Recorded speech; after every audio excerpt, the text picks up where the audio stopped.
ایک واقعہ سناتا ہوں خواجہ معین الدین اجمیری کا۔ عطائے رسول ہند الولی حضرت خواجہ معین الدین اجمیری رحمت اللہ تعالی علیہ، میرے حضرت صاحب فرمایا کرتے ہیں ہم کٹر قادری ہیں، پر ہم کھل کے یہ بات مانتے ہیں کہ ہندوستان کے بادشاہ کا نام معین الدین اجمیری ہے۔ یہ ببانگ دہل مانتے ہیں۔ بہرحال ہند الولی حضرت خواجہ اجمیری ہیں۔ خواجہ اجمیری جب نئے نئے آئے نا یہاں اجمیر شریف میں، آپ نے خیمہ لگایا تھا، کپڑے کا خیمہ لگا کے اس میں رہتے تھے۔ تو ایک نوجوان تھا، وہ باہر رہتا تھا اجمیر سے، تو وہ آیا کچھ دنوں کے لیے، پڑھائی سے فارغ ہو کے، اجمیر کا رہنے والا تھا لیکن باہر رہتا تھا۔ جب یہاں آیا نا وہ عصر کے بعد وہ گزرتا خواجہ اجمیری کے خیمے کے سامنے سے، جھونپڑی کے سامنے سے، تو خواجہ صاحب عصر کے بعد بیٹھ کے رویا کرتے تھے۔ عاشق دا کام ہی رونا تونا، بنا رویوں نہیں منظوری، یہ عاشق سدا ہی روندا رہندا، پاویں وصل ہوئے تے پاواں دوری، رویا کرتے تھے۔ تو نوجوان بڑا سادہ سا تھا، بچپن میں والد فوت ہو گئے، صرف ماں ہی ماں تھی۔ ایک دن اماں سے جا کے کہنے لگا یہ مسلمانوں کا سادھو روتا کیوں ہے؟ اماں کہنے لگی مجھے کیا پتا۔ بچہ کہتا میرے اندر تجسس بڑھ گیا کہ بابے سے پوچھوں تو صحیح کیوں روتا ہے۔ 2 4 5 10 دفعہ میں گزرا، ایک دن بے چین ہو کے میں کمرے میں چلا گیا اجرے میں، تو میں نے کہا بابا کیوں روتے ہو؟ کہنے لگے مجھے اپنے شیخ کی یاد آتی ہے، مجھے یاد آتی ہے۔ تو وہ بچہ کہتا مجھے اس وقت تک پتہ نہیں تھا کہ محبت میں بھی رویا جاتا ہے، میں سمجھتا تھا رونا صرف دکھوں میں آتا ہے، شیخ کی یاد آتی ہے۔ حضرت عائشہ صدیقہ رضی اللہ تعالیٰ عنہ فرماتی ہیں جس دن نبی پاک صلی اللہ علیہ وسلم رات کے وقت ہمارے گھر آئے نا، اور حضور نے فرمایا ابو بکر چل تو نے میرے ساتھ مدینے جانا ہے، تو میں نے جناب صدیق اکبر کو روتے دیکھا، تب مجھے پتا چلا کہ محبت میں بھی بڑا رونا آتا ہے، محبت میں بھی رویا جاتا ہے۔ فرماتے ہیں خواجہ اجمیر تو وہ نوجوان کہنے لگا بابا پیار میں بھی رویا جاتا ہے؟ کہا ہاں۔ کہنے لگا میں نے بھی رونا ہے۔ تو آپ فرمانے لگے 2 شرطیں ہیں کہ کلمہ پڑھ جا، دوسرا میرا مرید ہو جا، آ جائے گا رونا؟ کہتے بلوش ہی لگ گئی، کبھی آنسو دیکھے ہی نہیں تھے۔ حضرت اجمیری کہتے ہیں اس طرح کر لے۔ کہنے لگا جی میں اپنی اماں سے پوچھ لوں۔ اماں کے پاس گیا تو اماں کہنے لگی بیٹے میں تجھے جانتی ہوں، تیرے دل میں جو بات بچپن سے آ جاتی ہے نا پھر وہ نکلتی کوئی نہیں، تو اس طرح کر لے جس طرح بابا کہتا ہے، اس لیے کہ تو نے پیچھے تو ہٹنا نہیں۔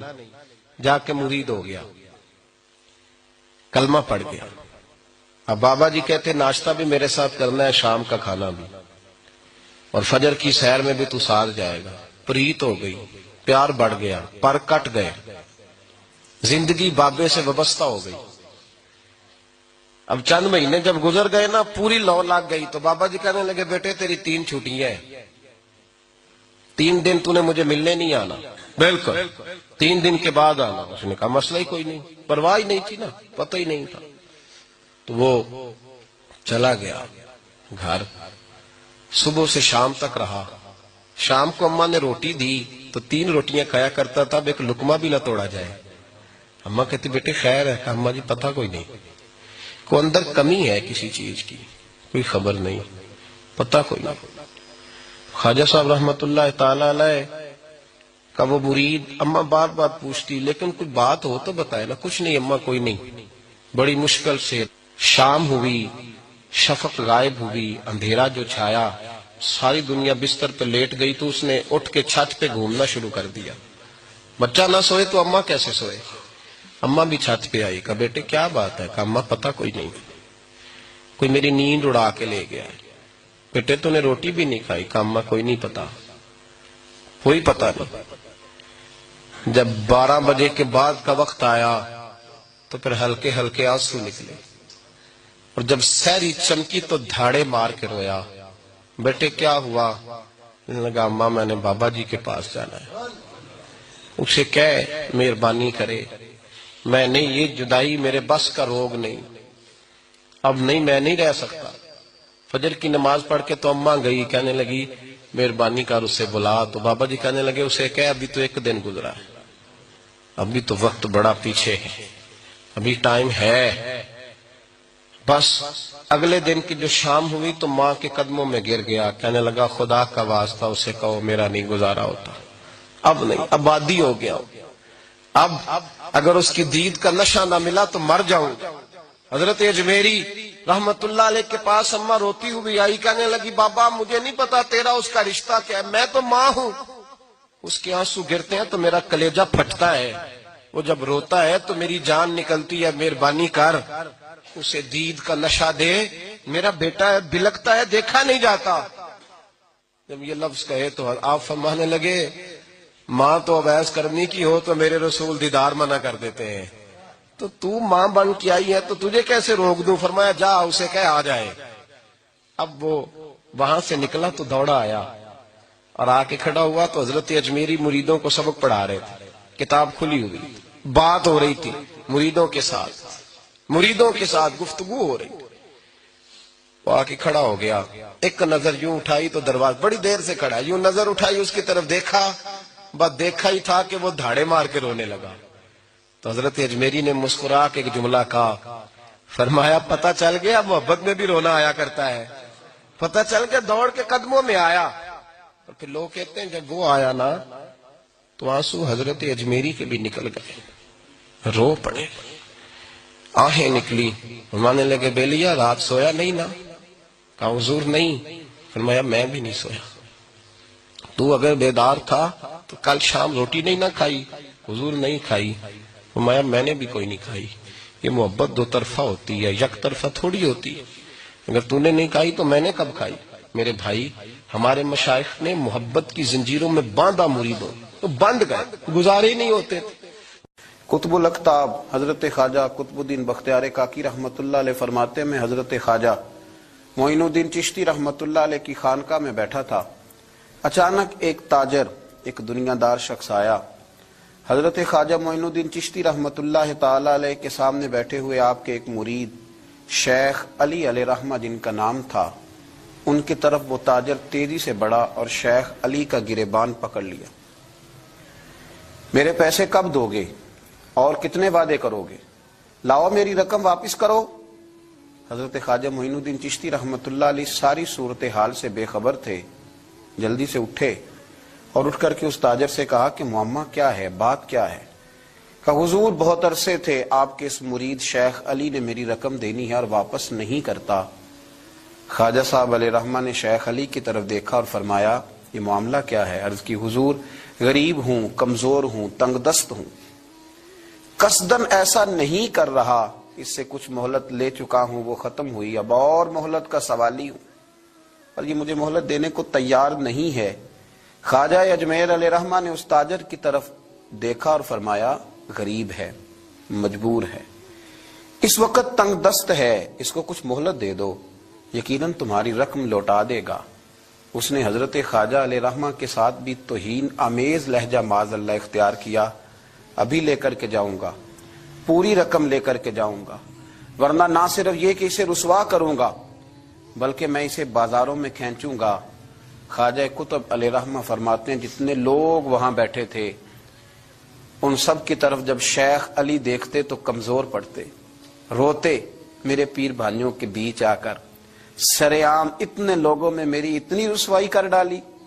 خواجہ اجمیر نے اپنی اس مرید کی آنکھوں میں جب آنسو دیکھے تو بڑا ہی دل نرم ہوا، اس کو کہا کچھ مہلت دے دے، اس نے کہا نہیں نہیں مجھے تو ابھی اپنی رقم چاہیے۔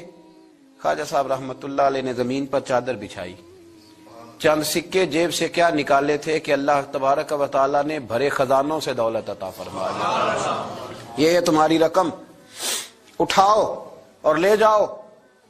تمہیں فقیروں کو اس طرح رسوا نہیں کرنا چاہیے تھا، تمہیں خانقاہوں میں بیٹھے ان سادہ اور کمزور لوگوں کے ساتھ یہ رویہ روا نہ رکھنا چاہیے تھا۔ یہ کہا اس شخص نے پیسے اٹھانے شروع کیے اور اٹھاتے اٹھاتے نا جب اس کی نظر زیادہ مال پہ پڑی تو کچھ زیادہ پیسے بھی اٹھا لیے، ذرا نظر بچا کے دیکھتا کہ خواجہ صاحب دیکھ تو نہیں رہے، کچھ زیادہ رقم ہتھیائی اور وہ چلتا بنا۔ حضرت خواجہ علیہ رحمہ نے شیخ علی کو تھپکی دی، فرمایا اللہ نے تمہاری عزت رکھی، پر ایک بات میری یاد رکھنا، جب بھی بھروسہ کرنے کو دل ہوا جب بھی کسی طرف سہارا ڈھونڈنے کا دل ہوا تو یا خدا کی طرف دیکھنا یا محمد مصطفیٰ کی طرف دیکھنا صلی اللہ علیہ وسلم۔ یہ کیا درویشوں کا کیا کام کہ وہ دنیا داروں سے پیسے لے اور دنیا داروں کے ساتھ معاملات کرے، تمہاری یہ روش اچھی نہیں، لیکن اللہ نے تمہارا وقار رکھا۔ خواجہ قطب کہتے ہیں وہ بات تو ختم ہو گئی، لیکن شیخ علی کے چہرے پر کئی دنوں تک افسردگی رہی۔ وہ ان سب لوگوں کو پلٹ پلٹ کے دیکھتے جن کے سامنے آ کے اس نے گریبان پکڑا تھا، تو بیچاروں کی طبیعت بگڑتی، دل پہ افسوس ہوتا، اس کو ایسا نہ کرنا چاہیے تھا، میری غریبی کا یوں مذاق نہ اڑاتا۔ کہتے ہیں چند ہفتے گزرے تو اس تاجر کو ہم نے دوبارہ خواجہ صاحب کی خانقاہ میں داخل ہوتے دیکھا، لیکن اب کہ وہ بڑا ہی پریشان آیا، اب کہ وہ بڑا ہی افسردہ آیا، اب کہ وہ آیا تو ہانپتا کامتا تڑپتا آیا، چادر بڑی ساری اوڑھ رکھی ہے، آتے ہی حضرت خواجہ کی خدمت میں بیٹھا، تڑپ کے رونے لگا، کہنے لگا اجمیر کے بادشاہ بھول گیا تھا، معافی ہو سکتی ہے، غلطی ہو گئی تھی، درگزر کا سوالی بن کے آیا ہوں۔ عطائے رسول ہند الولی غریب نواز رحمت اللہ تعالی علیہ فرمانے لگے پہیلیاں نہ بجھا، جو بات ہے اس کو کھول کر کے بیان کر، فقیر تیری ہر بات سننے کو اور درگزر کرنے کو تیار ہے۔ اس نے اپنا ہاتھ چادر کی اوٹ سے نکالا تو کہنے لگا حضور خشک ہو گیا ہے، اٹھتا ہی نہیں، حضور تکلیف میں ہوں، آزمائش میں ہوں۔ ہوا دراصل یہ تھا کہ میں نے نا وہ میں نے سکے اٹھاتے اٹھاتے نا آپ سے نظر بچا کے کچھ زیادہ اٹھا لیے تھے، تو آپ کی ناجائز دولت، میں نے آپ کی دولت کو ناجائز حاصل کر لیا تھا، تو حضور اس سبب سے میرا ہاتھ چھال ہو گیا، مجھے اتنے لینے چاہیے تھے جتنے میرے بنتے تھے، میں نے ناجائز پیسے لے لیے۔ خواجہ اجمیر فرمانے لگے دنیا دار ہے تو ابھی تک دنیا داری میں ہی اڑا ہوا ہے، تو دنیا دار ہے تو ابھی تک تیرا خیال سکوں میں، پیسوں میں، دھیلوں اور اشرفیوں میں اڑا ہوا ہے۔ فرمانے لگے مجھے پتا تھا تو زیادہ اٹھا رہا ہے، لیکن فقیر کے پاس جو خزانے ہیں وہ اس کے ذاتی نہیں، وہ رب کریم کے دیے ہوئے ہیں۔ اللہ کے خزانوں میں سے کوئی لے گیا تو لے گیا، لیکن تو یہ کیا سمجھتا ہے کہ زیادہ سکے اٹھانے کی وجہ سے تیرا ہاتھ چھال ہوا ہے؟ یہ اس لیے تیرا ہاتھ خشک ہو گیا ہے کہ تو نے ایک فقیر اور درویش کو بھرے مجمع کے اندر رسوا کر ڈالا تھا۔ تیرا زیادہ پیسے لینے کی وجہ سے ہاتھ کمزور نہیں پڑا، بلکہ وہ جو تو نے اس غریب کے گلے میں ہاتھ ڈالا تھا اور اسے رسوا کر ڈالا تھا، تو کیا سمجھتا ہے وہ لاوارث ہے؟ اگر وہ کمزور ہے، تنگ دست ہے، تو بندہ تو رب کریم کا ہی ہے نا۔ جو تاجر، سیٹھ، نواب اور ذمہ دار کا رب ہے، غریبوں کا بھی وہی رب ہے، ان مسکینوں کا بھی وہی رب ہے، ان کمزوروں کا بھی وہی رب ہے۔ کہنے لگا حضور معافی کا سوالی ہوں۔ فرمایا اٹھ کے جا اور بھرے مجمع میں جا کے ایک دفعہ اس درویش سے معافی مانگ، مجھے امید ہے عرش کا رب تیرے سارے گناہ معاف فرما دے گا۔ ایک دفعہ معافی مانگ لے، جا سوال کر لے۔